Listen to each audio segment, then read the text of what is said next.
আসসালামু আলাইকুম viewers, GSM TV Arif থেকে আমি আছি আপনাদের মাঝে। আশা করি সবাই ভালো আছেন। তো ভিউয়ার্স, আজ আমি যে টপিকটা নিয়ে আলোচনা করব সেটা হচ্ছে Walton China 32 inch LED TV ব্লাইঙ্ক screen problem. তো আমরা যারা নতুন এবং পুরাতন যারা টেকনিশিয়ান ভাইরা আছেন তারা প্রায় কিন্তু আমরা এই ওয়ালটন টিভিতে এই ধরনের প্রবলেমে পড়ে থাকি। তো এই সমস্যাটা কিভাবে সমাধান করা যায় একদম ইজি একটা ট্রিক্স, আমি সেই বিষয়টা আপনাদের মাঝে শেয়ার করব। তো আপনারা আমার সাথে থাকুন। আমার ভিডিওটি যদি আপনাদের ভালো লাগে তাহলে অবশ্যই একটা লাইক করবেন এবং সাবস্ক্রাইব করে বেল আইকনটি বাজিয়ে দিবেন। তো চলুন ভিডিওটি শুরু করা যাক। তো ভিউয়ার্স, ভিডিওটি শুরু করার আগে আমি একটু বলে রাখি, বর্তমানে আমি আমার দোকানটা একটু এলোমেলো অবস্থায় আছে, কারণ আমার নতুন দোকানটা হচ্ছে আমি একটু অন্য জায়গায় একটু বসার পরিবেশ করেছি, আমি সেখানে ভিডিওটা করতেছি। তো আমি যেহেতু একা একাই ভিডিওটা করতেছি সেহেতু আপনাদেরকে একটু বোরিং লাগতে পারে। তো আপনারা আমার সাথেই থাকুন, আমি ভিডিওটি শুরু করছি। তো দেখুন, আমি প্রথমে বাম পাশে আমার যে সিকেবি লাইনগুলো আছে এই লাইনগুলো আমি সুন্দর করে একটা নাইফের সাহায্যে কিন্তু কেটে দিয়েছি। তো কেটে দেওয়ার পরেও আমার সমস্যাটা কিন্তু সমাধান হয়নি, আমার স্ক্রিনটা কিন্তু এখনই ব্ল্যাঙ্কই আছে, অর্থাৎ আমার কোনো গ্রাফিক্স নেই। তো এক্ষেত্রে আমি এক পর্যায়ে আমি সব কিছু, যেহেতু আমি একা, আমার অ্যাসিস্ট্যান্ট নাই ভিডিও করার মতো, এই জন্য আমি প্রপারলি অনেক কিছু হয়তো দেখাতে পারছি না, তবে আমি শর্টে ভিডিওটা শেষ করব। তো আমি কি করলাম, আমি মিটার দিয়ে আগে আমি সব কিছু মেপে দেখলাম যে আসলে এক্স্যাক্টলি ভিজিএস কোনো ভোল্টেজ নাই, যার কারণে আমাদের এভিডিও নাই।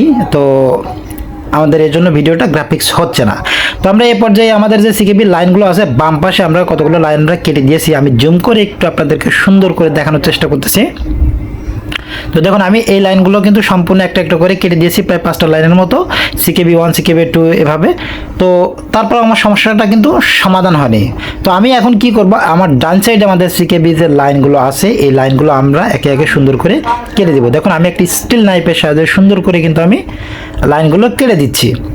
তো এই লাইনগুলো আপনারা প্রথমে বাম পাশে বা ডান পাশে যে কোনো এক পাশে ট্রাই করবেন, তবে অনেক সাবধানতার সাথে ট্রাই করবেন, কোনো রকম যেন আপনার কাটার সময় যেন এদিক ওদিক না হয়, তাহলে কিন্তু আপনার জয়েন্টগুলো বাদ হয়ে যাবে। কারণ এই বাম পাশে কিন্তু আমার আবার নতুন করে জয়েন করা লাগবে, যেহেতু আমার বাম পাশে সিকেবিটা লাইনটা কাটার পরও আমার ভিজিএস ভোল্টেজটা ওঠে নাই, সেক্ষেত্রে কিন্তু আমার বাম পাশের লাইনগুলো অবশ্যই সোল্ডারিং করা লাগবে।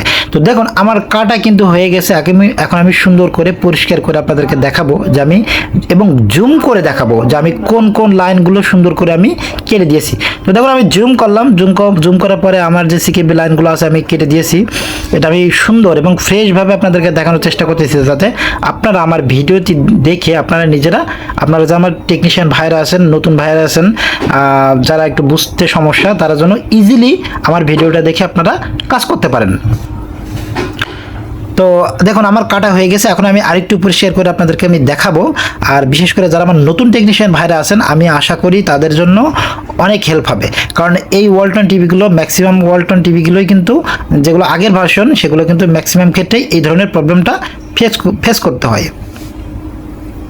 তো দেখুন, আমি বাম পাশে কিন্তু সোল্ডারিং করে নিয়েছি। সোল্ডারিং করা আমি আপনাদেরকে দেখাতে পারলাম না, যেহেতু আমি এখন একা, আমার ক্যামেরা পার্সন নাই। তো আমি সোল্ডারিং সুন্দর, দেখুন আমি সোল্ডারিংটা আপনাদেরকে দেখাবো, কত সুন্দর স্মুথলি কিন্তু সোল্ডারিংটা আমাকে করতে হয়েছে। তো দেখুন, আমি ডান সাইডেও কাটা এবং বাম সাইডেও সোল্ডারিং করা শেষ। এখন আমি আপনাদেরকে চেষ্টা করব যে সব কিছু ঠিকঠাক মতো কাজটা আমার এগোচ্ছে কিনা, আমি সেটাও আপনাদেরকে আমি দেখাবো। তো আমি জুম করে দেখানোর চেষ্টা করতেছি আপনাদেরকে, যাতে আপনারা সুন্দর করে জিনিসগুলো বুঝতে পারেন, আপনাদের ভিতরে কনফিউজ না থাকে। ওকে, আমরা এখন মিটার নিয়ে আসবো। তো দেখুন, আমি মিটার নিয়ে চলে এসেছি। এখন আমি ভোল্টেজটা পরিমাপ করে দেখাবো যে এক্স্যাক্টলি আমাদের সমস্যাটা সমাধান হলো কিনা। তো দেখুন, আমি যেহেতু একা, আমি বডিটা আমি স্কেলেটের সাথেই ধরবো। দেখুন, আমি বডি ধরলাম এবং ফিউজে যে রেজিস্ট্যান্সটা আছে আমাদের, এই ফিউজটাতে আমি ধরবো। দেখুন আমাদের প্যানেল যে ভিসিসি 12 ভোল্ট, এটা পারফেক্ট। তো এখন আমরা আর একটা কি দেখবো আমাদের যে ভিজিএস ভোল্টেজ, অর্থাৎ ভন ভোল্টেজ, এই ভন ভোল্টেজটা আমাদের 30, 28 বা 31 এরকম থাকবে মেবি।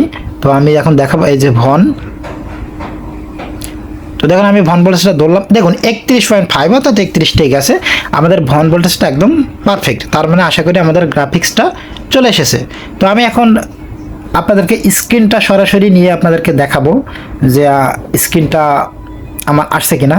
তো আমার সোল্ডারিং করা শেষ, আমি এখানে কাটাও শেষ, আমি ভোল্টেজ পরিমাপ করে দেখেছি, সব কিছু এভরিথিং ওকে আছে। তো ভিউয়ার্স, আপনারা আমার ভিডিওটি ধৈর্য সহকারে অবশ্যই দেখবেন এবং সম্পূর্ণটি দেখবেন, আশা করি আপনাদের অনেক উপকার হবে। তো আমি এখন জুম করে আবার একটু দেখালাম। তো এখন আমরা স্ক্রিনে চলে যাব।